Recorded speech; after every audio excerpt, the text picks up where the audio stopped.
हरे कृष्णा। 3 शहरों की प्रतिस्पर्धा, अयोध्या, लंका और किष्किंधा। तो श्रीमद् भागवतम, जिसको महापुराण बोला जाता है, अमल पुराण बोला जाता है, उस श्रीमद् भागवतम में बहुत सारे अवतारों की चर्चा है। और वो सारे अवतार बहुत सारे श्लोकों में बताए गए हैं, जिनकी संख्या है 18,000। कितने श्लोक हैं श्रीमद् भागवतम में? 18,000 श्लोक हैं, जिसमें से जो प्रमुख हैं दशावतार, उनकी तो चर्चा है ही, और भी अवतारों की चर्चा है। मगर रामायण ऐसा ग्रंथ है जिसमें केवल एक ही व्यक्तित्व के बारे में, एक ही भगवान के ईश तत्व के बारे में चर्चा है, और कौन है? श्री रामचंद्र। और उसमें 24,000 श्लोक हैं। सोचिए कितनी भगवान श्री रामचंद्र जी की महिमा का गान किया हुआ है। Just one scripture, 24,000 versus, and just for one person, that is Lord Ramchandra. तो रामायण हम बचपन से जानते हैं, सुनी है हमने, उसकी कथाएं सुनी है। मगर रामायण हमारे लिए केवल एक एंटरटेनमेंट की तरह ही लगता है कि एक देखो ये शूर्पणखा है, ये क्या चाहती है? ये सीता को चाहती है, सॉरी ये राम को चाहती है, मगर सीता को नहीं चाहती। और दूसरी तरफ है भाई रावण, वो सीता को चाहता है मगर राम को नहीं चाहता। तो बड़े एंटरटेनिंग पास टाइम्स हैं पूरी रामायण में। मगर रामायण 3 लेवल पे काम करती है। उसमें केवल एंटरटेनमेंट नहीं है, हाँ एंटरटेनमेंट है। बड़े अलग अलग प्रकार के कैरेक्टर्स हैं, केकई है, मंथरा है, सुमंथरा है। तो बड़ी एडवेंचरस पास टाइम्स आते हैं जो पकड़ के रख लेते हैं हमें। मगर फिर हम देखते हैं कि अरे ये तो फैमिली में कोई कोऑपरेशन ही नहीं। एक ही परिवार में अलग अलग प्रकार के लोग हैं, रावण है, विभीषण है, शूर्पणखा है, सबको अलग अलग उनकी डिमांड्स हैं। तो ये एस्पेक्ट बड़ी एंटरटेनिंग लगते हैं, बड़ी रोचक लगते हैं। और दूसरी तरफ है हनुमान जी, वो ना तो शूर्पणखा की तरह है, ना ही रावण की तरह है। वो क्या करते हैं? वो तो राम और सीता को मिलाना चाहते हैं। शूर्पणखा और रावण इन दोनों को अलग करना चाहते हैं, मगर हनुमान जी दोनों को मिलाना चाहते हैं। तो इस प्रकार एंटरटेनिंग पास टाइम्स है रामायण में। मगर एंटरटेनमेंट के साथ रामायण में एनरिचमेंट भी है। हमें पोषण भी मिलता है। तो लीलाएं तो ऊपर हैं, जैसे एक समुद्र में लहरें जाते रहती हैं, तो वो सतह है उसकी, मगर उस सतह के नीचे भी बहुत कुछ है। आप संगम में जाते हैं तो वहाँ गंगा है, वहाँ जमुना है, दोनों दिखती हैं, मगर सरस्वती कहाँ है? वो नीचे फ्लो करती रहती है। ऐसी भगवान की लीलाओं में अलग अलग प्रकार की कथाएं होती हैं, वो उसकी सतह है। मगर कथाओं के साथ बहुत सारी शिक्षाएं भी होती हैं जो उनमें छिपी होती हैं। तो जब हम उन शिक्षाओं को भी स्वीकार करते हैं तो हमारे जीवन में एनरिचमेंट आता है, हमें पोषण मिलता है। तो एंटरटेनमेंट भी है, कर्णों के लिए एंटरटेनमेंट है, सुनते हैं तो बड़ा अच्छा लगता है। साथ में मन के लिए एनरिचमेंट है। और जब उन शिक्षाओं को अपने जीवन में अपनाते हैं प्रैक्टिकली, व्यवहारिक दृष्टिकोण से, तो फिर हमें एनलाइटनमेंट भी होता है, फिर हमें स्फूर्ति भी होती है, हमारे हृदय का ट्रांसफॉर्मेशन भी होता है। तो Ramayana works on 3 levels. First, entertainment to the ears, enrichment to the mind, and enlightenment of the heart. तो जनरली लोग पहले ही सतह पे रहते हैं, पहले ही लेवल पे रहते हैं, इसलिए वो माइथोलॉजी मांगते हैं इन सब कथाओं को। अरे देखो जी ना, ये समुद्र पार करके चले गए, समुद्र के ऊपर ब्रिज बना दिया, उनकी बुद्धि से परे है, तो उनको माइथोलॉजी लगती है, उनको केवल कहानियां लगती हैं। मगर जब भक्त इन लीलाओं का श्रवण करते हैं तो इसमें से शिक्षाओं को ड्रॉ करते हैं और फिर शिक्षाओं को अपने जीवन में अपनाते हैं, उनके जीवन में बदलाव आते हैं, उनकी लाइफ चेंज हो जाती है। और फिर उनको लगता है कि नहीं, ये केवल माइथोलॉजी नहीं है, ये केवल मन गणत नहीं है, सचमुच में ये बहुत ही शक्तिशाली ग्रंथ हैं। तो अभी हम इस रामायण को, इसके जो 3 स्थान हैं उसके बेसिस पे एनालाइज करेंगे, अयोध्या, लंका और Kishkindha, based on different parameters. तो सबसे पहले है अयोध्या। अयोध्या मतलब जहां पे युद्ध नहीं होते हैं। अब ये जो तीनों स्थान हैं ये ग्राफिकली अलग अलग लेवल पे, ज्योग्राफिकली अलग अलग लेवल पे सिचुएटेड हैं। अयोध्या सबसे ऊपर है, लंका सबसे नीचे है और बीच में है किष्किंधा। अयोध्या कहाँ है? इसी स्टेट में है। अभी तो हम खैर बॉर्डर पे हम, तो ऊपर है अयोध्या, फिर लंका नीचे जाके चली गई और साउथ में, और किष्किंधा कहाँ पे है कौन बताएगा? What is the geographical location of Kishkindha? किसी को पता है? हम्पी सुनो ना आप, हम्पी, हाँ वहीं पे वो पंपा सरोवर है कर्नाटका में, तो वहाँ किष्किंधा है वो स्थान। और जो चेतना है इन तीनों स्थानों में वो भी इन ज्योग्राफिकल लोकेशन पे डिपेंड करती है। मतलब अयोध्या में बहुत ऊंची चेतना है, लंका में बहुत ही निकृष्ट चेतना है, और किष्किंधा वाले बीच वाले। अयोध्या में संस्कृति है, कल्चर है, लंका में विकृति है, और किष्किंधा में प्रकृति है। संस्कृति क्या होता है? संस्कृति मतलब आइडियल बिहेवियर को फॉलो करना, दैट इज कॉल्ड संस्कृति, सिविलाइज्ड कल्चर। वो हमेशा सोचते रहते हैं कि कैसे हम किसी के जीवन में कुछ योगदान करें, कुछ वैल्यू ऐड करें, हाउ कैन यू कॉन्ट्रीब्यूट। ये अयोध्या का कल्चर है। यहाँ पे लोग 100% सेल्फलेस हैं, केवल और केवल सेवा भाव है यहाँ पर। यहाँ पे आप जाएंगे तो लोग आपसे पूछेंगे what can you do for you, मैं आपके लिए क्या कर सकता हूँ। ये अयोध्या का कल्चर है। और कंट्रास्ट में लंका है, तो लंका में क्या पूछा जाता है? आप मेरे लिए क्या कर सकते हैं, what you can do for me.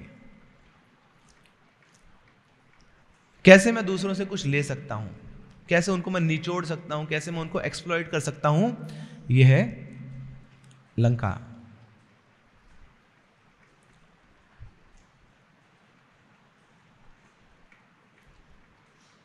तो अयोध्या में है संस्कृति, giving, giving and forgiving.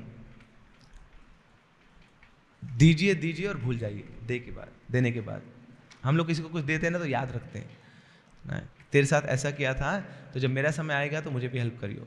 But Ayodhya में दे दिया और उसके बाद भूल भी गए। और लंका में है गेटिंग, गेटिंग एंड फॉरगेटिंग। लेते रहो, भूल जाओ उस व्यक्ति को, मिट्टी पाओ जी इसके ऊपर। अब कोई ग्रैटिट्यूड नहीं है उसके प्रति। और किष्किंधा वाले बीच वाले हैं, ना तो वो अयोध्या है ना वो लंका है। ये बिलीव करते हैं टिट फॉर टैट में, जैसा करोगे वैसा मिलेगा। आप मेरे लिए कुछ करो तो मैं आपके लिए कुछ करूंगा, आप मेरे लिए कुछ नहीं करोगे तो मैं आपके लिए कुछ नहीं करूंगा।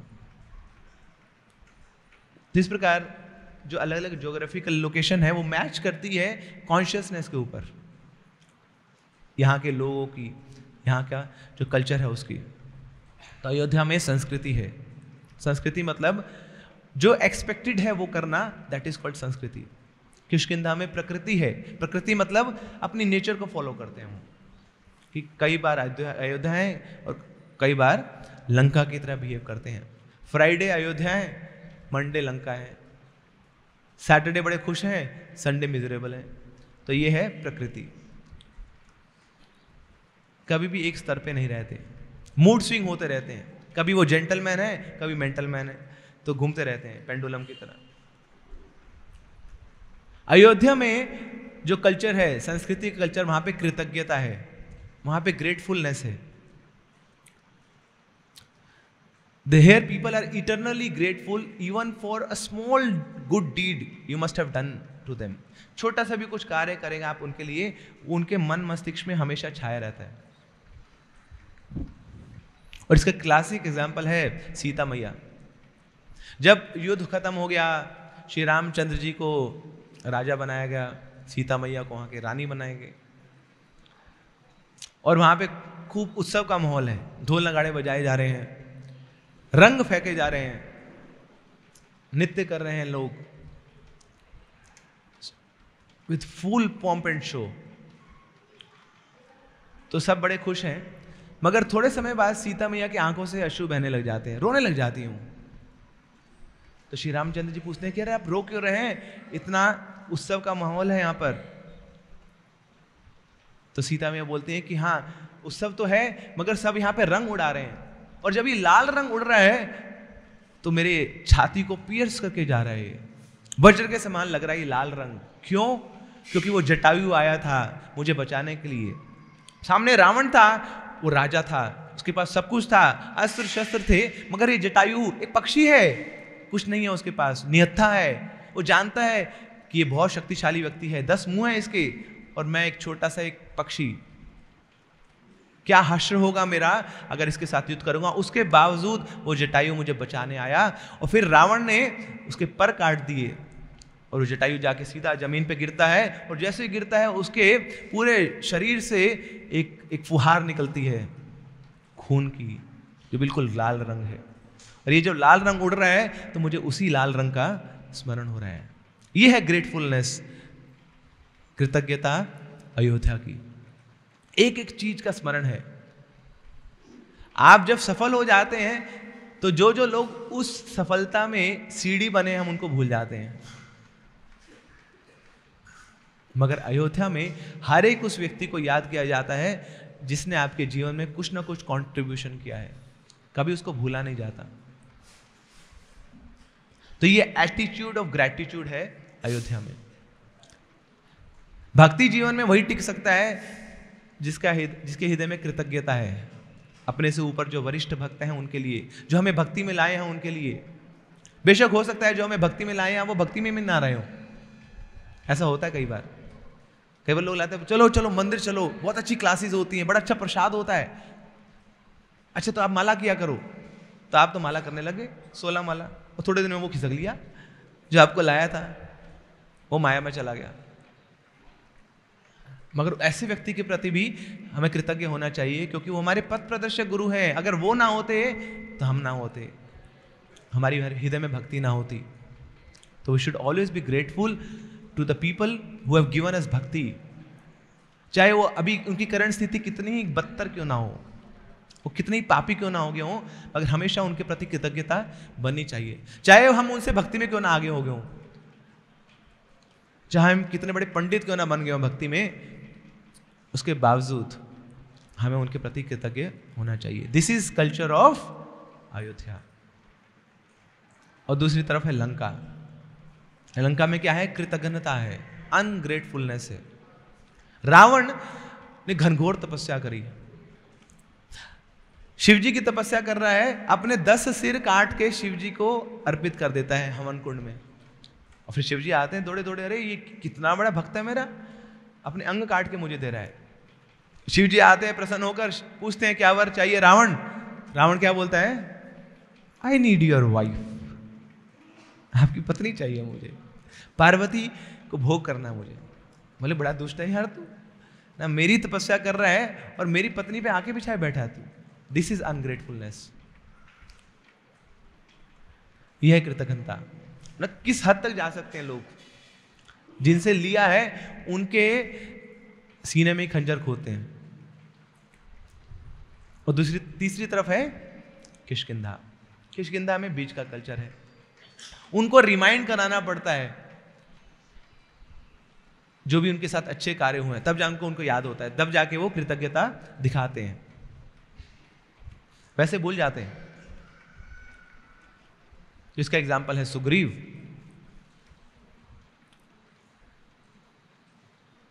तो सुग्रीव की पत्नी को चुरा के ले गया वाली। अब साथ में श्री रामचंद्र जी हैं, उनकी पत्नी को भी चुरा के ले गया रावण। अब दोनों ही बहुत विरह में जल रहे हैं, एक तरफ सुग्रीव हैं, दूसरी तरफ श्री रामचंद्र हैं। तो दोनों ने आपस में संधि कर ली, हम दोनों की पत्नियां खोई हैं, चलो एक साथ मिशन में चलते हैं। दोनों ने हाथ मिला लिए एक दूसरे की मदद करने के लिए। तो श्री रामचंद्र जी बोलते हैं, चिंता मत करो सुग्रीव, मैं तुम्हारी पत्नी को लेके आऊंगा, मैं इस वाली का वध करूंगा। तो यह संस्कृति, हेल्प को ऑफर कर रहे हैं। तो श्री रामचंद्र जी जाते हैं, सुग्रीव की पत्नी को वापस लेके आते हैं। तब सुग्रीव अपनी पत्नी के साथ बड़े प्रसन्न हैं, खुश हैं, चले गए जी अपने महल में।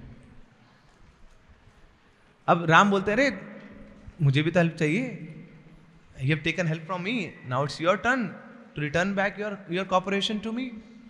सुग्रीव बोलते हैं, देखो जी अभी चातुर्मास के महीने चल रहे हैं, चार महीने बाद बात करेंगे।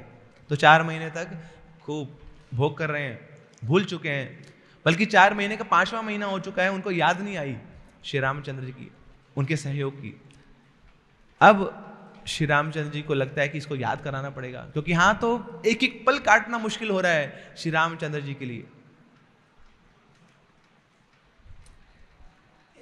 जब आप एक कोयले के ऊपर बैठे हैं तो 1 सेकंड शताब्दियों जैसा लगता है, मगर एक पुरुष कोई सुंदर स्त्री के साथ बैठा है तो 1 शताब्दी भी बिता दे तो उसको लगता है कुछ सेकंड ही बीते हैं, अभी कुछ समय हुआ ही नहीं।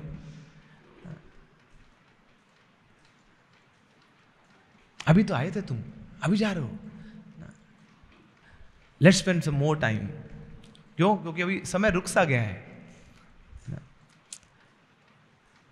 तो इस प्रकार जब जीवन में सुख होते हैं तो टाइम बहुत आसानी से निकल जाता है, मगर थोड़ी जब पीड़ा आती है तो एक एक सेकंड, एक एक क्षण वो वर्षों के समान लगता है, बहुत मुश्किल होता है वो समय काटना। तो यही पीड़ा श्री रामचंद्र जी को हो रही है, इतने विरह में तड़प रहे हैं सीता मैया के लिए, और इधर सुग्रीव भूले बैठे हैं, कुछ लेना देना नहीं उनको। तो हनुमान जी को भेजते हैं, जाओ हनुमान इसको याद करा के आओ। तो हनुमान जी जाते हैं, वहां तो पार्टी हो रही है, रॉक पार्टी सुग्रीव की, वहां सारे बंदर लोग नाच रहे हैं, वहां धन धना धन। तो हनुमान जी की बात ही नहीं सुन रहा कोई। वापिस आते हैं हनुमान जी श्री रामचंद्र जी के पास, बोले वहां तो मेरी बात ही नहीं पहुंची उनके पास, I am unable to convey my message to them. तो रामचंद्र जी बोलते हैं, जाओ सुग्रीव के कान में बोल के आओ कि जिस द्वार से मैंने वाली को बाहर भेजा है, मतलब टपकाया उसको, वो द्वार अभी भी खुला है, एक व्यक्ति और जा सकता है उसमें, आपके लिए पूरी वैकेंसी है। तो तब जाके सुग्रीव घबराता है। हनुमान जी को बोला था उसको इतना डराओ कि वो वापस आ जाए और भाग के ना जाए। तो हनुमान जी इस प्रकार डराते हैं सुग्रीव को, और फिर सुग्रीव वापस आता है श्री रामचंद्र जी के पास। तो ये किष्किंधा का कल्चर है, वहां पर याद कराना पड़ता है। कृतज्ञता नहीं है मगर कृतघ्नता भी नहीं है। अयोध्या की तरह कृतज्ञता नहीं है, लंका की तरह कृतज्ञता भी नहीं है, बीच में है। उनको बार बार रिमाइंड कराना पड़ता है कि भैया हमने आपके साथ ये किया था, कुछ तो सम्मान करो।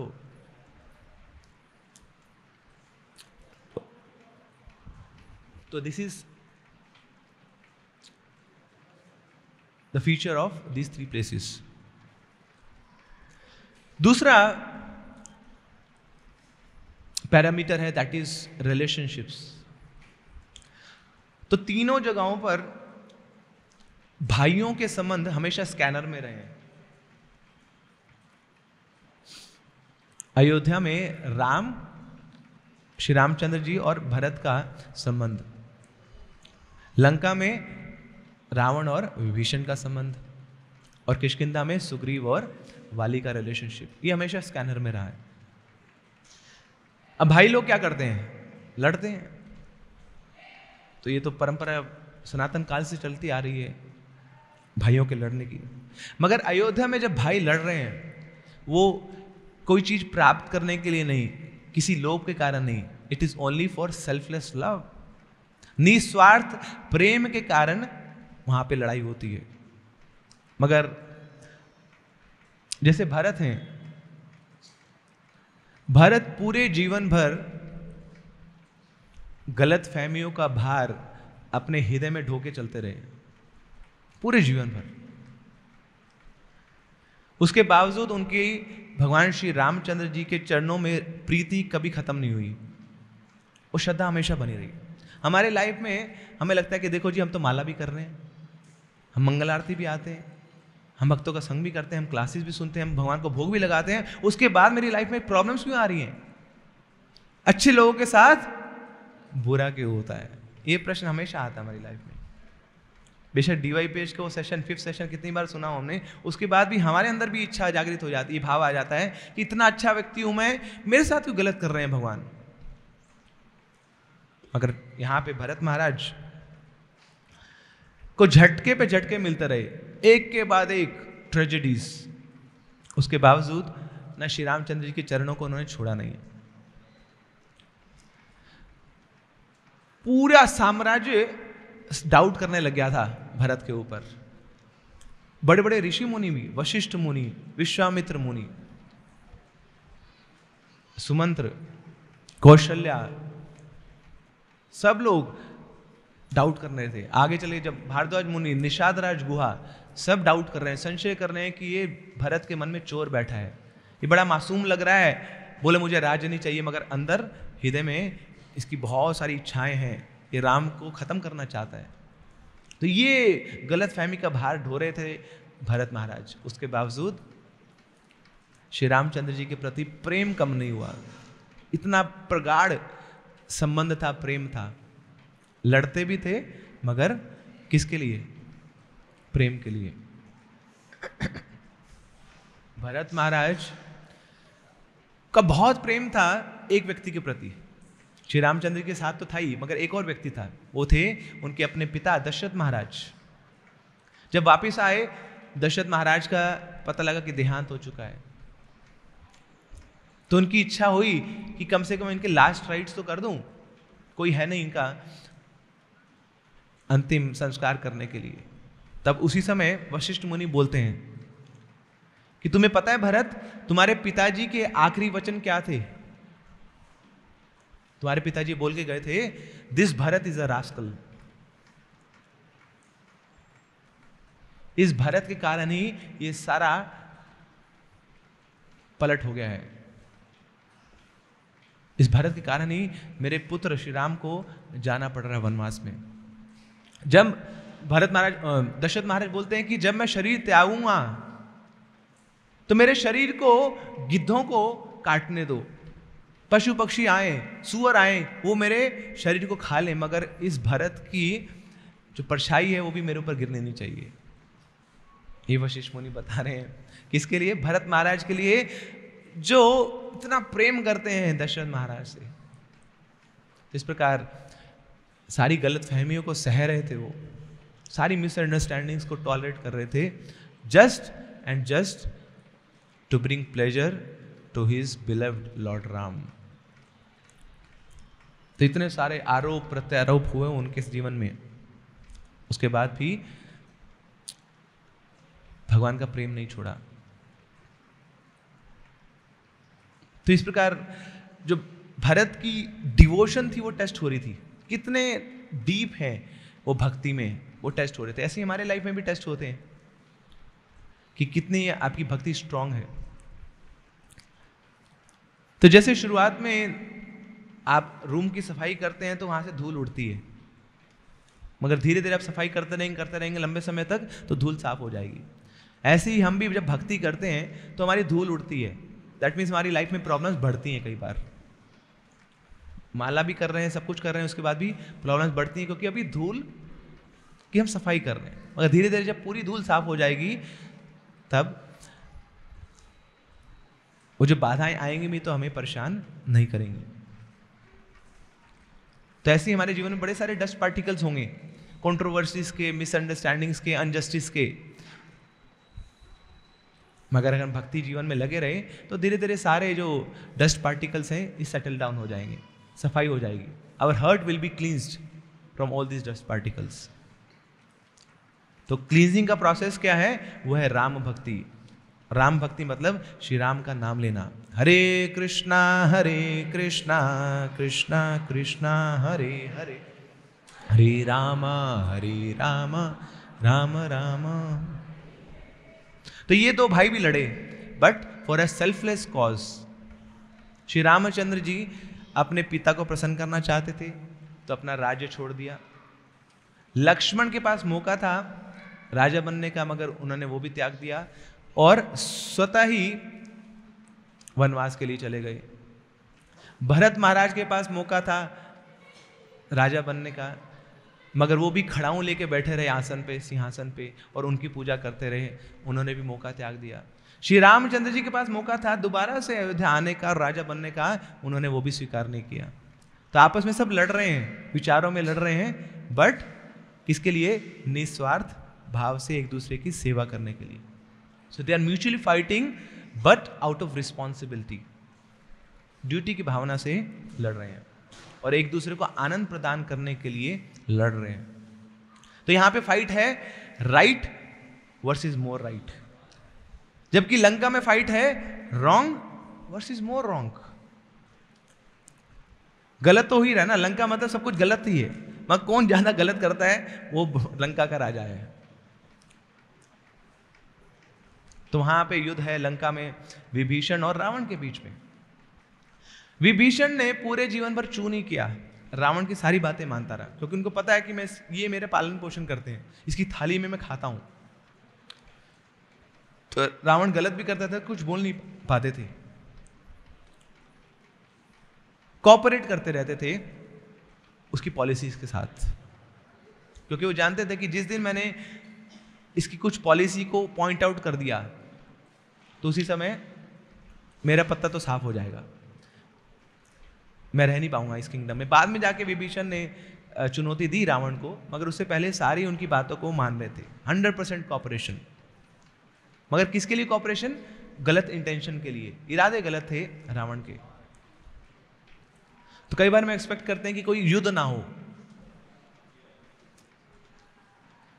तो ना युद्ध ना करने के लिए हम गलत इरादों को के साथ कॉपरेट करने लग जाते हैं। तो सही है क्या ये? इरादों से ज्यादा अच्छा है कि वहां पे युद्ध हो जाए। गलत इरादों को कोऑपरेट करने से अच्छा है कि वहां पे युद्ध हो जाए, ताकि दूध का दूध पानी का पानी हो जाए। तो रावण बहुत ही घृणा करता था विभीषण की भक्ति से। एक दिन जब अंत समय थे, विभीषण अब तैयार हो गए थे कि अब रावण को मुझे छोड़ना है, तो विभीषण अब मंत्रालय में जाना छोड़ दिए, घर पे बैठ के भजन करते थे और उधर एप्लीकेशन डाल देते थे कि अभी ना सिर में दर्द है, कभी पेट में दर्द है, कभी छाती में दर्द है, तो छुट्टी मना रहे हैं यहाँ पे बैठ के, और भजन करते थे अपना। अब कुछ दिन तो रावण सहन करता रहा। अब रावण बोला अब तो मेरे को ना जाके देखना पड़ेगा कि मेरा भाई इतना बीमार है, सचमुच में बीमार है कि नहीं।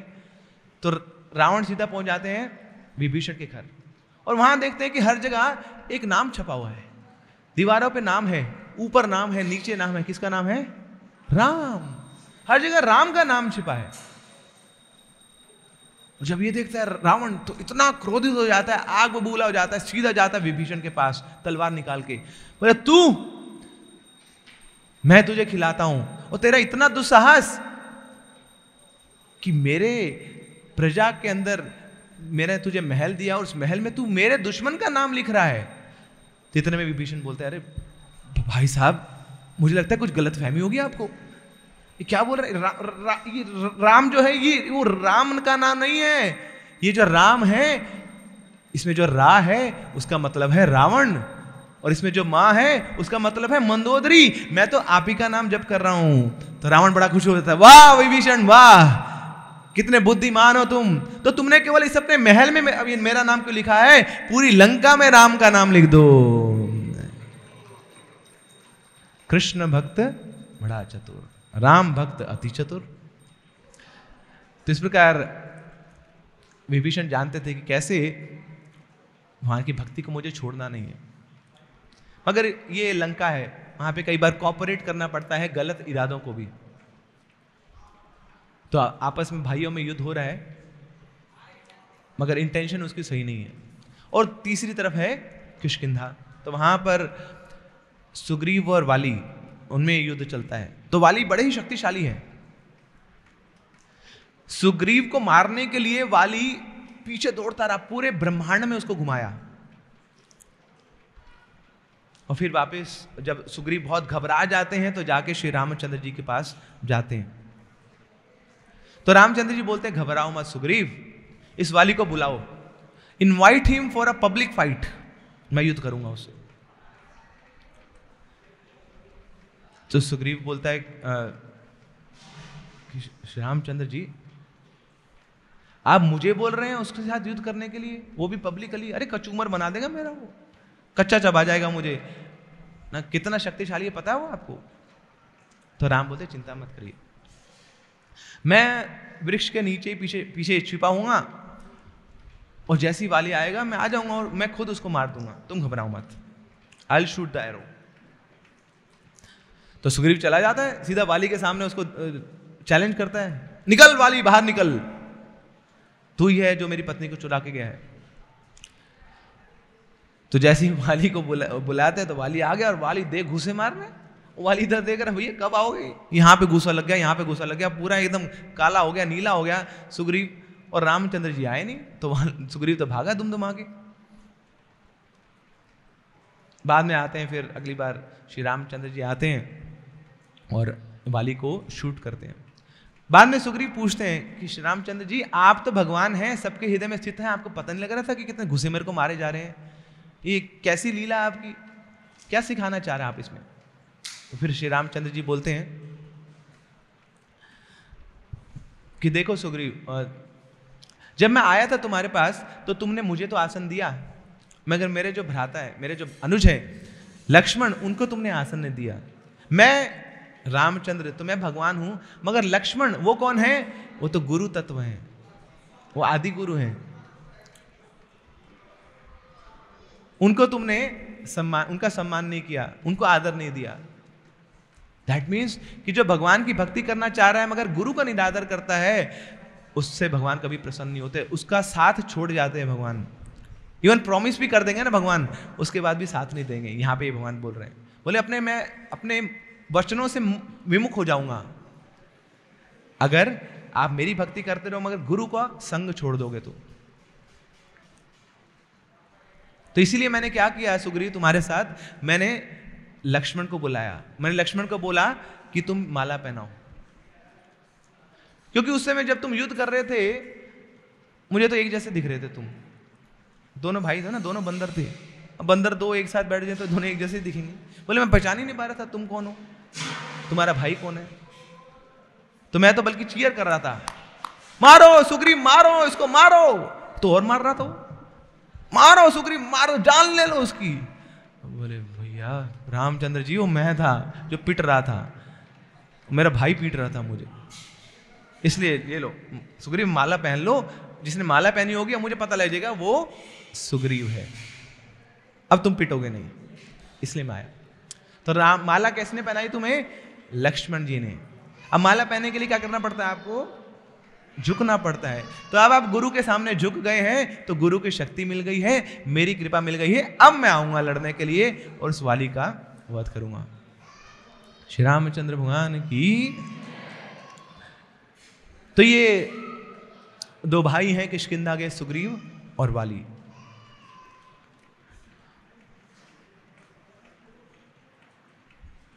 तो किष्किंधा में 3 प्रकार के बंदर हैं, तो ये तीसरा एस्पेक्ट है। तो पहले सबसे पहले हमने चर्चा करी संस्कृति की, ग्रेटफुलनेस की, सेकंड रिलेशनशिप्स, और तीसरा हम चर्चा कर रहे हैं 3 मंकीज। तो किष्किंधा में 3 बंदर हैं। पहले प्रकार के बंदर हैं जो अयोध्या जाते हैं, और कौन है? केवल एक ही व्यक्ति है, वो है हनुमान, जो हमेशा संस्कृति को फॉलो करते हैं, प्रकृति को नहीं। दूसरे प्रकार के बंदर हैं जो लंका जाते हैं, वो कौन है? वाली, हमेशा विकृति के रूप में रहता है वो।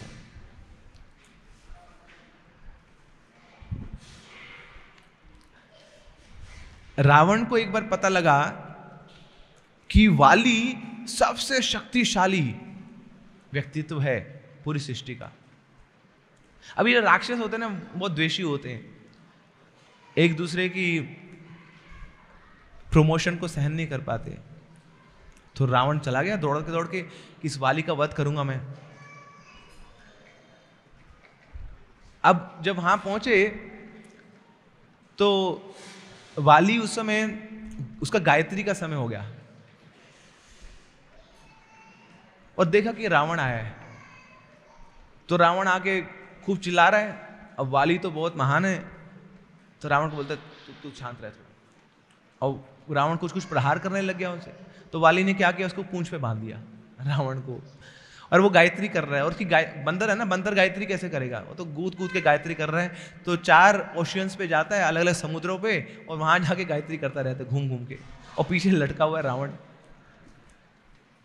और रावण उसको बोलता है, बोले भाई साहब क्या कर रहे हो तुम, है ना, कुछ तो सम्मान करो, राजा हूं मैं लंका का, और मुझे पूंछ पे लटका के दौड़ा रहे हो इधर उधर, युद्ध तो करो ना कम से कम मेरे साथ। तो फिर जब गायत्री खत्म होती है तो तब तक रावण जान चुका होता है कि ये बहुत ही शक्तिशाली व्यक्तित्व तो है।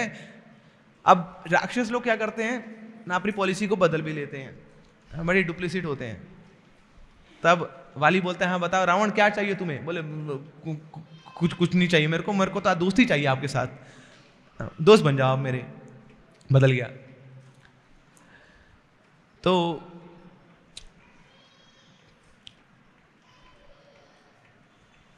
वाली के पास ये बूंद था कि जो भी उसके सामने आएगा उसकी आदि शक्ति मिल जाएगी वाली को, और वाली के पास दुगनी शक्ति हो जाएगी। इसलिए भगवान श्री रामचंद्र जी ने वाली को छिपके मारा, क्योंकि सामने आएंगे तो भगवान राम की शक्ति ले लेगा वो। अब रामचंद्र की शक्ति ले ली तो फिर वो तो सुपर पावरफुल हो जाएगा, तो भगवान श्री रामचंद्र जी ने उसको छिपके मारा। एक्चुअली में वाली है कौन रियल लाइफ में? जैसे कोई डायबिटिक पेशेंट होता है ना, तो उसके सामने जो रसगुल्ला है वो है वाली, कि सामने आके अब छोड़ भी नहीं पा रहे हैं और खाना पड़ेगा उसको, तो सारी शक्ति आ गई उसकी। तो ऐसी वाली है कि आपकी शक्ति ले लेगा वो, डबल पावरफुल हो जाएगा, अब रेजिस्ट नहीं कर पाएंगे आप उसको। तो रावण पीछे बंधा हुआ है और वाली उसको दौड़ा दौड़ा के भगा रहा है। तो जब बाद में संधि कर लेते हैं रावण और वाली, तब रावण बोलता है, देखो अब हम संधि कर लिए, जो भी आपका है वो मेरा है, और जो मेरा है वो आपका है। तो रावण बोलता है, हाँ जो जितने भी मेरा धन है ऐश्वर्य है वो सब आपके हैं। वाली बोलता है, हाँ जितनी भी तुम्हारी बीवियां हैं वो सब मेरी हैं। राक्षस है ना, तो यह है विकृति। तो अयोध्या में जो बंदर भी हैं वो संस्कृति को फॉलो करते हैं, लंका में जो बंदर हैं वो विकृति को फॉलो करते हैं। और तीसरे हैं बंदर किष्किंधा के, जो किष्किंधा में रहते हैं। जैसे सुग्रीव है, वो क्या करते हैं, वो प्रकृति को फॉलो करते हैं। तो हनुमान जैसे बिल्कुल आइडियल भी नहीं है और वाली जैसे बिल्कुल विकृत भी नहीं है। इन बंदरों को लगता है कि हमारी कंडीशंस पूरी हो गई तो हम हनुमान बन जाएंगे, हमारी कंडीशंस पूरी नहीं हुई तो हम वाली बन जाएंगे। तो ऐसे बंदरों को बोला जाता है वानर। वानर, नर मतलब ह्यूमंस, वा मतलब आर यू, क्या आप मनुष्य हैं? तो ऐसे बंदर हर रोज सुबह पूछते हैं कि क्या हम मनुष्य हैं, क्या हम मनुष्य की तरह एक्ट कर रहे हैं, या अभी भी हम पशुओं की तरह एक्ट कर रहे हैं। हाँ, जब अयोध्या जैसे बंदरों की तरह कार्य करते हैं, हनुमान जी की तरह कार्य करते हैं, तो हम मनुष्यों की तरह कार्य करते हैं। और अगर वाली की तरह हम कार्य करते हैं तो हम पशुवत हो जाते हैं।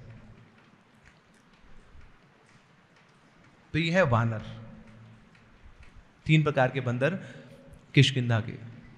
4th thing is experience.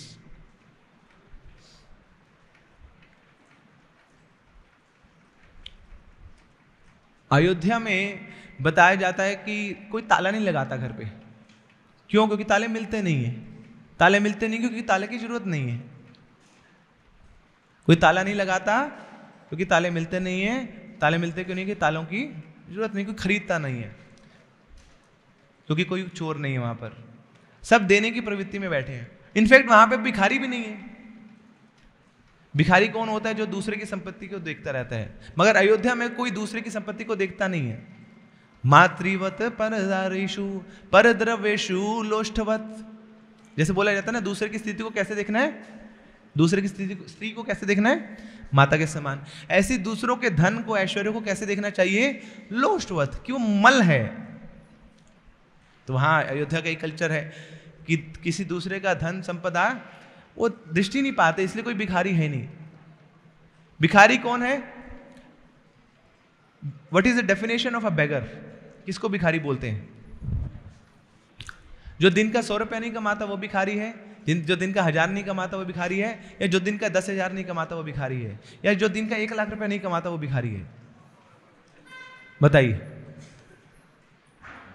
Actually में ये सब भिखारी हैं। चाहे आप दिन का 100 रुपये कमा रहे हो, चाहे 1 लाख रुपये per day you are earning, उसके बाद भी वो व्यक्ति भिखारी रहता है। क्यों? क्योंकि उसको अभी भी लगता है मेरे पास कुछ नहीं है और दूसरे वालों के पास बहुत ज़्यादा है, मैं भीख मांग लेता हूँ दूसरे वालों से, वो भिखारी है। That means they are internally unsatisfied. मगर अयोध्या में पीपल आर इंटरनली सेटिस्फाइड, अंदर से बहुत संतुष्टि है, और एक्सटर्नली ऑल्सो सेटिस्फाइड कि वहाँ पे फूड है, शेल्टर है, क्लोथिंग है, सब कुछ है उनके पास। तो आंतरिक संतुष्टि भी है, बाह्य संतुष्टि भी है, इसलिए वहाँ पे कोई ताला नहीं लाता। तो ये उनका एक्सपीरियंस है। लंका में सब कुछ चुराया हुआ है। रावण की जो लंका है वहाँ पे सब इंपोर्टेंट मटेरियल है, उसका कुछ नहीं है। जो भी सोना है, उसके एयरप्लेन्स है, उसका महल है, सब बाहर से चुराया हुआ है। यूके में जाएंगे ना, वहाँ पे एक म्यूजियम है, और म्यूजियम में डॉक्यूमेंट एक रखा हुआ है। इस म्यूजियम में जो जो सामान है कहाँ से चुरा के लाए हम अंग्रेज लोग, वो लिखा हुआ उन्होंने, कौन से सन में कौन से शहर से हम डाका डाल के लाए थे। शिला प्रभुपाद एक बार ब्रिटेन गए थे, लंदन में, तो वहाँ रिपोर्टर आई एक प्रभुपाद जी के पास और आके बोलती, स्वामी जी आप आए एक बड़ी पिछड़े देश से, अब क्या देने आए हमारे पास? हम जब गए थे तुम्हारे पास, तुम्हारे देश में सब कुछ लूट के आ गए, तुम्हारा धन धान है, तुम्हारा कोहिनूर का हीरा भी हमारे पास है, तुम्हारे पास है क्या? भिखारी देश से आए हो तुम। प्रभुपाद बोले, हाँ सच बात है, तुम लोग चोर हो, चक्के हो, तुम सब कुछ चुरा के ले आए, मगर फिर भी छोटे चोर हो तुम लोग। जो असली चीज चोरी करने की थी वो तो लाए नहीं, वो है हमारी संस्कृति। ये लो भगवद गीता, लो, ये देने आया हूं मैं तुम्हें। श्रील प्रभुपाद की। ये चुरा जाते तो तुम्हारा इंग्लैंड भी इंडिया बन जाता, मगर अभी भी तुम वही अंग्रेज लोग ही रहे, क्योंकि असली जो संस्कृति थी, हमारा जो भगवद गीता थी, वो तुम लाए नहीं। तो लंका में सब कुछ चुराया हुआ है। तो अयोध्या में कुछ भी स्टोलन नहीं है, किष्किंधा में कुछ चीजें चुराई हुई हैं, कुछ चीजें उनकी अपनी हैं, मगर लंका में सब कुछ चुराया हुआ है। एक और एक्सपीरियंस है कि अयोध्या में कोई व्यक्ति कोई गलती करता ही नहीं है। Nobody commit mistakes. Shri Ramchandra ji even युद्ध स्थली में है, वहां पे भी कोई गलती नहीं कर रहे हैं। ये संस्कृति है। और रावण मंदिर में भी बैठा है, वहां पे भी वो विकृति है, मंदिर में रह के भी कुछ और सोच रहा है। तो हम लोग ध्यान दे सकते हैं कि हम अयोध्या वाले हैं, किष्किंधा वाले हैं, लंका वाले हैं, कि मंदिर में जाके भी कैसे विचार आ रहे हैं हमारे, क्या सचमुच में भक्ति कर रहे हैं, या वहां पे बड़ी विकृत बड़ी विपरीत परिस्थितियां हमारे साथ, हमारे मन में चल रही हैं। तो अयोध्या में कोई गलती करते नहीं है। श्री रामचंद्र जी रावण के साथ युद्ध कर रहे हैं,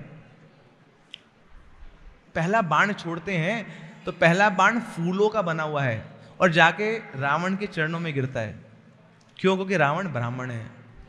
बोले ब्राह्मणों की कृपा नहीं होगी तो मैं क्या युद्ध कर लूंगा, क्या सफलता प्राप्त कर लूंगा? तो हे ब्राह्मण देव, आप मुझे कृपा करिए, ये बाण आपके चरणों में गिरा हूं ताकि मैं आपको मार सकूं। रामचंद्र जी प्रार्थना कर रहे हैं, प्रार्थना में शक्ति है, आपको मारने के लिए आप ही से शक्ति ले रहा हूं, आपकी कृपा ले रहा हूं, ये संस्कृति है। तो कोई गलती नहीं कर रहे हैं श्री रामचंद्र जी। उसके बाद जब रावण को मारते हैं तो उसके हृदय को नहीं मारते, दिल पे वार नहीं करते। जल नहीं देखते ना, जो वार किया जाता है सीधा दिल पे छोड़ा जाता है, चेस्ट पे। मगर रामचंद्र जी दिल पे नहीं मार रहे हैं, नाभि में मार रहे हैं उसके। क्यों? रामचंद्र जी जानते हैं ये रावण है, इसके दिल में कौन बैठा है? इसके दिल में तो सीता बैठी है। सीता के दिल में कौन बैठा है? सीता के दिल में मैं बैठा हूं। और मेरे दिल में कौन बैठा है? ये सारे ब्रह्मांड के लोग बैठे हैं, सारे जीव मेरे हृदय में तो वास करते हैं। तो मैं इस रावण को इसके हृदय में मारूंगा तो मतलब पूरे ब्रह्मांड को खत्म कर दूंगा। Sorry, I will not commit that mistake, इसकी नाभि में मारूंगा। तो युद्ध स्थली में भी श्री रामचंद्र जी कोई गलती नहीं कर रहे हैं। और दूसरी तरफ है रावण, वो गलती करता भी है, उससे भी कुछ सीखता नहीं है, दे दनादन गलती करता रहता है, गलती के चौके छक्के मारता रहता है, मगर उसके बाद भी उसको पता नहीं लगता कि वो गलती है। हम नहीं सुधरेंगे, करते रहेंगे हम गलत कार्य। 4 प्रकार के लोग होते हैं। पहले होते हैं जो श्रवण करने से ही सीख जाते हैं। आग में हाथ नहीं डालना, जल जाओगे, तो नहीं डालेंगे जी, जलना नहीं हमें, सुनने से सीख गए।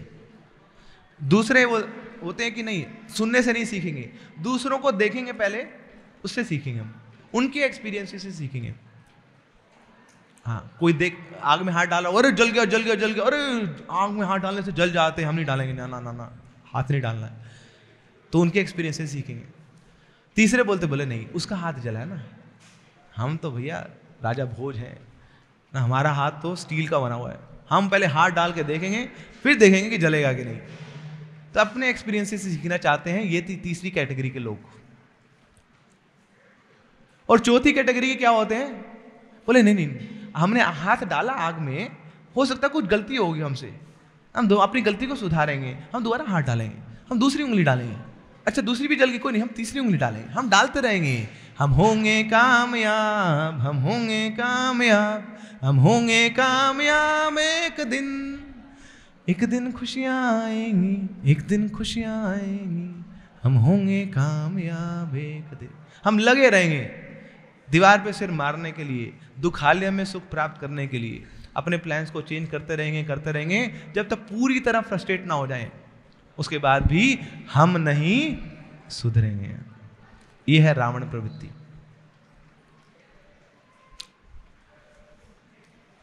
तो गलती करता रहा रावण, लोगों ने समझाया भी, उसके बाद भी माना नहीं।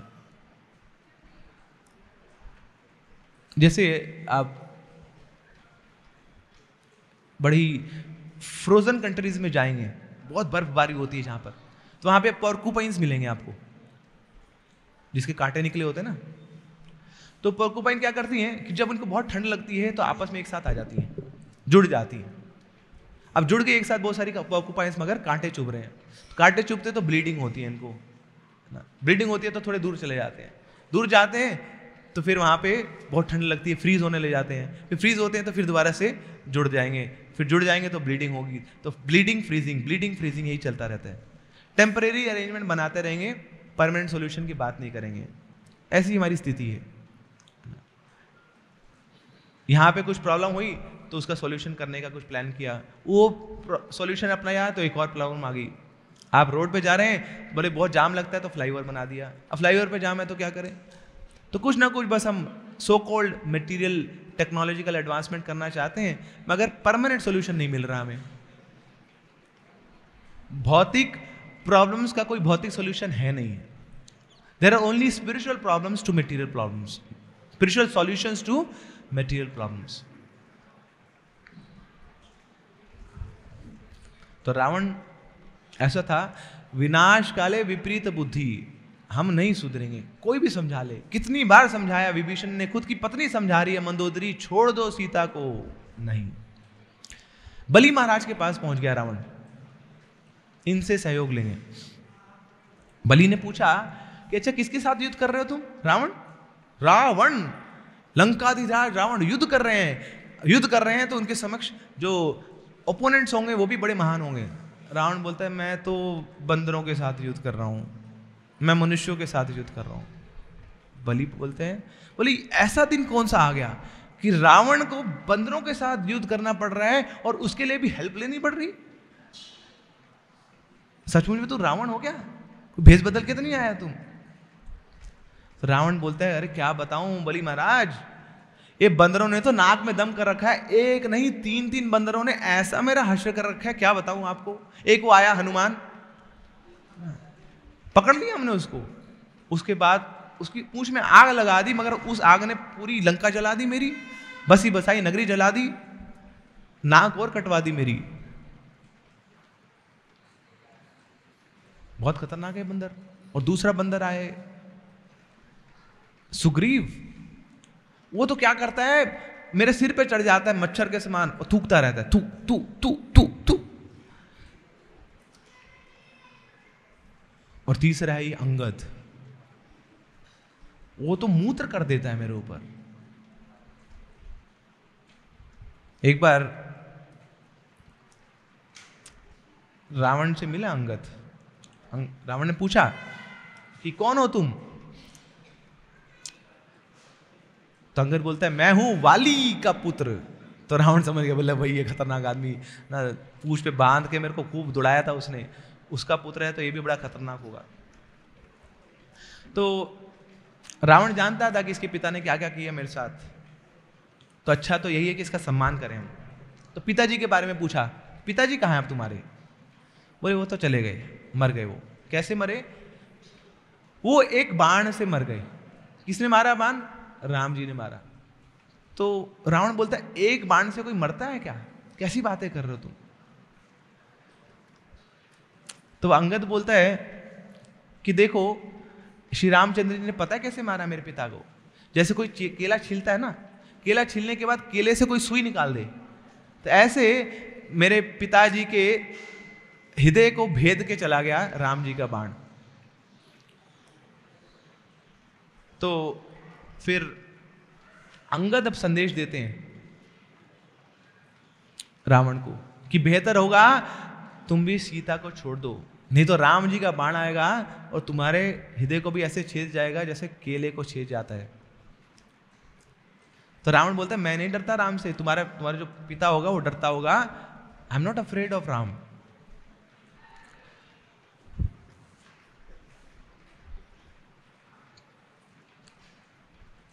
तो अंगद बोलते प्रूफ दो मुझे कि तुम डरते नहीं हो। बोले करा लो मुझसे, कोई काम करा लो। अंगद बोलते ये लो मेरा पैर, हिला के दिखाओ इसको। रावण बोलता है पैर हिलाऊंगा मैं तुम्हारा? ये तो मेरा बेटा ही कर लेगा।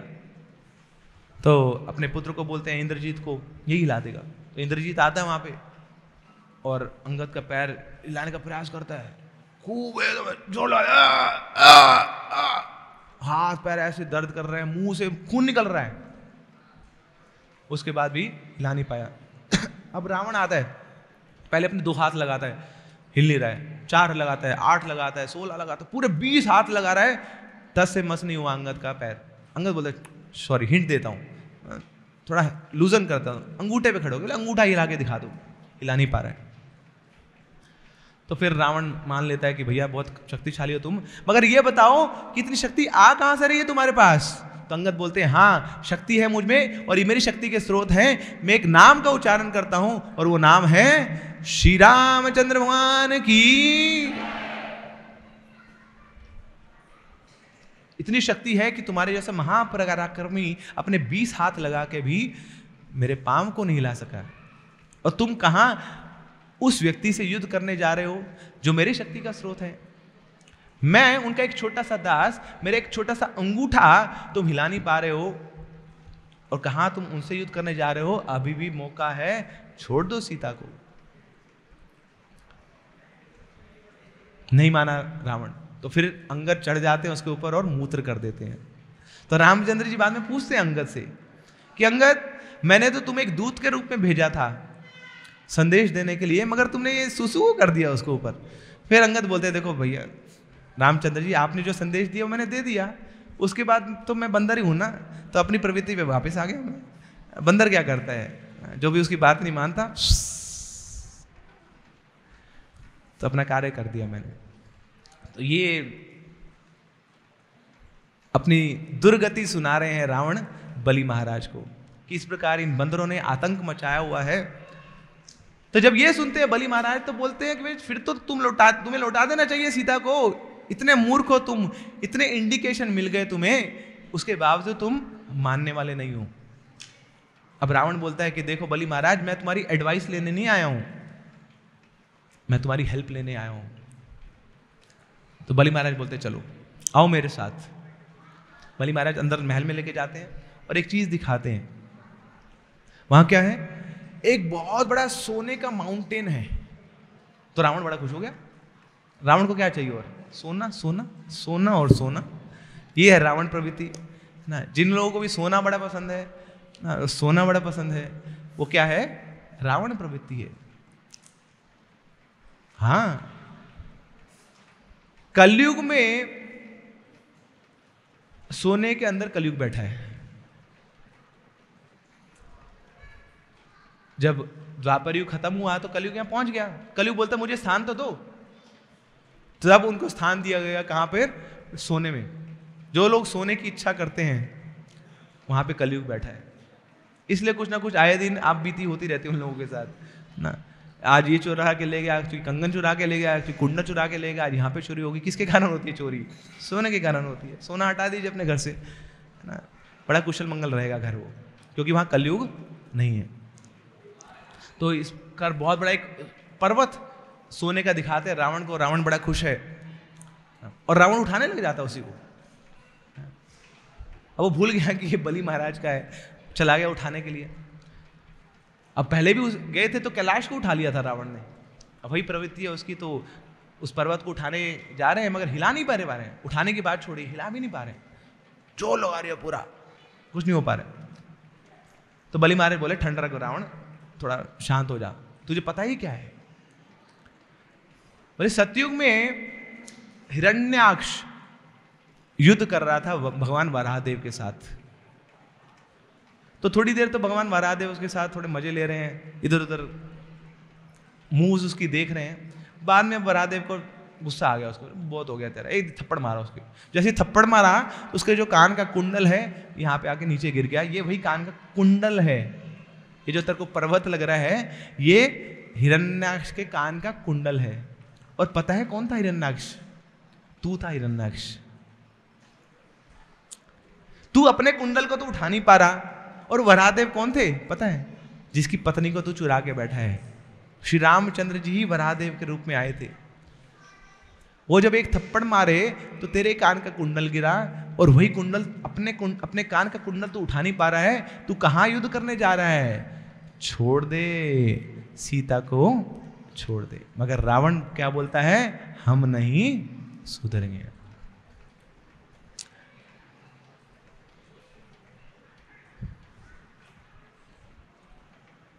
तो गलती करता भी है रावण, उसके बाद भी गलती को मानता नहीं है, उससे कुछ सीखता नहीं है, बार बार गलती करता रहता है।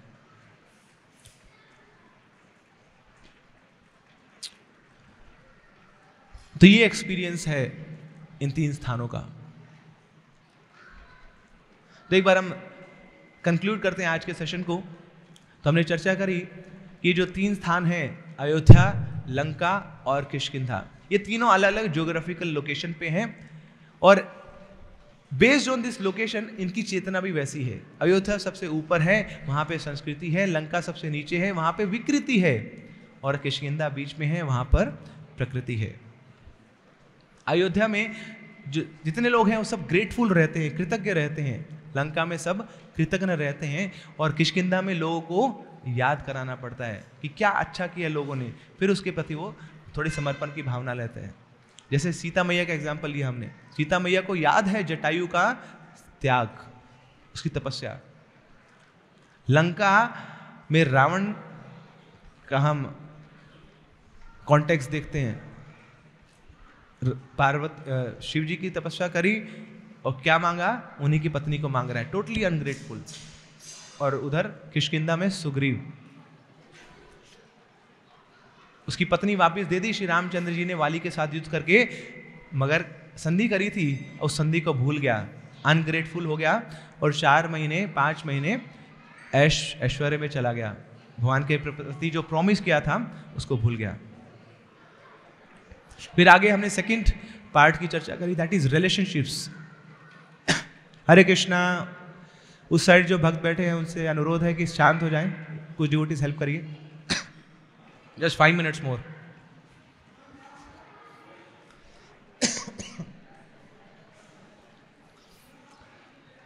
तो दूसरा पैरामीटर है रिलेशनशिप्स का। अयोध्या में सब लोग सेल्फलेस हैं, लंका में सब लोग सेल्फिश हैं, और किष्किंधा में आधे सेल्फिश हैं और आधे सेल्फलेस हैं। अयोध्या में भी युद्ध होते हैं भाइयों के बीच में, राम और भरत के बीच में, मगर किसके लिए? एक दूसरे को आनंद प्रदान करने के लिए। लंका में युद्ध होते हैं एक दूसरे को जस्ट मेंटेन करने के लिए। बुरे इरादे हैं, उसके बावजूद भी सुग्रीव, विभीषण और रावण एक साथ हैं। और उधर किष्किंधा में सुग्रीव और वाली युद्ध कर रहे हैं अपना भोग करने के लिए। फिर हमने चर्चा करी 3 बंदरों की। पहला बंदर है जो ऊपर जाता है अयोध्या में, वो है श्री हनुमान जी। दूसरा बंदर है जो नीचे जाता है लंका में, वाली। और तीसरा बंदर जो किष्किंधा में रहता है, सुग्रीव। तो ये जो सुग्रीव है ये क्या है? वानर। इसकी क्या प्रवृत्ति है कि कभी मनुष्य भी बनता है, कभी पशु भी बनता है, इसलिए वानर है, वो प्रवृत्ति में रहता है। जबकि हनुमान जी हमेशा संस्कृति में रहते हैं और वाली हमेशा विकृति में रहता है। और 4th हमने चर्चा करी एक्सपीरियंस एंड एटीट्यूड। अयोध्या में कभी कोई गलती नहीं करता है। श्री रामचंद्र जी ने रावण के हृदय में वार नहीं किया, कोई गलती नहीं करी। युद्ध स्थली में भी कोई गलती नहीं करी, उसकी नाभि में वार किया। और उधर लंका में रावण है कि वो मंदिर में भी होता है, वहां पे भी गलतियां करता रहता है और उसके बाद भी कुछ सीखता नहीं है।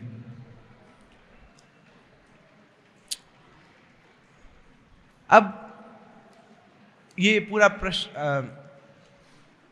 संदर्भ सुनने के बाद एक प्रश्न आता है मन में कि जैसे भगवान श्री कृष्ण ने अलग अलग स्थानों में लीला करी। कृष्ण द्वारका वाले कृष्ण भी हैं, मथुरा वाले कृष्ण भी हैं, वृंदावन वाले कृष्ण भी हैं। ऐसे ही श्री रामचंद्र जी भी अलग अलग स्थानों में गए। तो अयोध्या वाले रामचंद्र भी हैं, चित्रकूट वाले रामचंद्र भी हैं, पंचवटी वाले रामचंद्र भी हैं, किष्किंधा वाले रामचंद्र भी हैं और रावण वाले रामचंद्र भी हैं।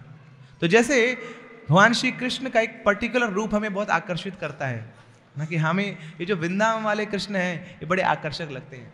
ऐसे अगर प्रश्न पूछा जाए कि कौन से रामचंद्र हमें अच्छे लगते हैं, चित्रकूट वाले, अयोध्या वाले, पंचवटी वाले, किष्किंधा वाले या लंका वाले? यस, कौन से रावण? अयोध्या वाले। Any more guesses? तो हमारे आचार्य बताते हैं कि वो राम हमें सबसे ज्यादा आकर्षित करते हैं जो लंका वाले हैं, क्योंकि बाकी जगहों पे तो उनको इनविटेशन था, मगर लंका में तो बिन बुलाए पहुंचे थे। अयोध्या में गए तो उनको किसने बुलाया? दशरथ महाराज ने बुलाया, पुत्र यष्टि यज्ञ किया, आह्वान किया, आइए आप हमारे घर आइए। चित्रकूट में आए तो किसी ने भेजा, भारद्वाज मुनि ने भेजा उनको। ऐसी पंचवटी पहुंचे तो वहां पे किसी ने उनको भेजा, अगस्त्य मुनि ने भेजा। किष्किंधा पहुंचे तो हनुमान जी ने इनवाइट किया, मगर जब लंका पहुंचे तो बिन बुलाए पहुंचे। किसी ने बुलाया नहीं था, रावण बुलाता नहीं था उनको कि आओ जी युद्ध करो मेरे साथ। ही केम टोटली अनइनवाइटेड और वहां जाके उस 10 मुंह वाले रावण को मार दिया। ऐसे ही हमारे आचार्य बताते हैं कि भगवान, मेरी भी कोई इच्छा नहीं है आपको बुलाने की, और मेरे हृदय में भी रावण बैठा है, इतने सारे अनर्थ हैं, उसके बाद भी मेरी इच्छा नहीं होती आपको बुलाने की या आपका नाम लेने की। तो आपको क्या करना पड़ेगा? बिन बुलाए ही आना पड़ेगा और आके जो भी रावण हैं, काम क्रोध लोभ मोह के, इनको मारना पड़ेगा। इसलिए मेरे तो इष्ट हैं लंका वाले श्री रामचंद्र भगवान की। मेरे पीछे एक श्लोक बोलिए। भर्जनम भव बीजानाम अर्जनम सुख संपदाम तर्जनम यमदूतानाम राम रामेति गर्जनम। भर्जनम भव बीजानाम, 3 टेंसेस होते हैं ना, पास्ट, प्रेजेंट एंड फ्यूचर। भूतकाल, वर्तमान काल, भविष्य काल। तो भर्जनम, भर्जनम भव बीजानाम। बीज मतलब पाप, कि फ्यूचर में होने वाले पाप को भी भर्जन बना देते हैं आप, उसकी भुर्जी बना देते हैं। You roast all those sins which I might commit in the future. भर्जनम भव बीजानाम अर्जनम सुख संपदाम। और जब तक जिंदा हैं हम तब तक आप हमें खुशी देते रहते हैं, आनंद देते रहते हैं, समृद्धि मिलती रहती है उस व्यक्ति को। तर्जनम यमदूता नाम। और जब मृत्यु होगी तो अगर यमदूत आ भी रहे होंगे, सीटी मारेंगे आप, 180 डिग्री यू टर्न, निकल जाओ बेटा, तुम्हारे यहां पे एंट्री नहीं है। तो फ्यूचर में होने वाले जो पाप हैं वो खत्म हो जाएंगे। प्रेजेंट में होने वाले, प्रेजेंट में मुझे सुख और समृद्धि मिलती रहेगी। और जब मृत्यु होगी तो कभी मुझे कोई यमदूत का दर्शन नहीं होगा। किस व्यक्ति को नहीं होगा? राम रामेति गर्जनम, कि जोर जोर से जो श्री रामचंद्र का नाम लेगा, श्री रामचंद्र भगवान की, श्री रामचंद्र भगवान की, श्री रामचंद्र भगवान की। तो ये है Ramayana, full of entertainment, full of enrichment and full of enlightenment. तो हमें केवल एंटरटेनमेंट मोड में नहीं रहना है, हमें रामायण को सुनना है अपने कर्णों से, तो हमें एंटरटेनमेंट मिलेगा। और जो इनकी शिक्षाएं हैं जब अपने मन में लेके जाएंगे तो मन को एनरिचमेंट मिलेगा।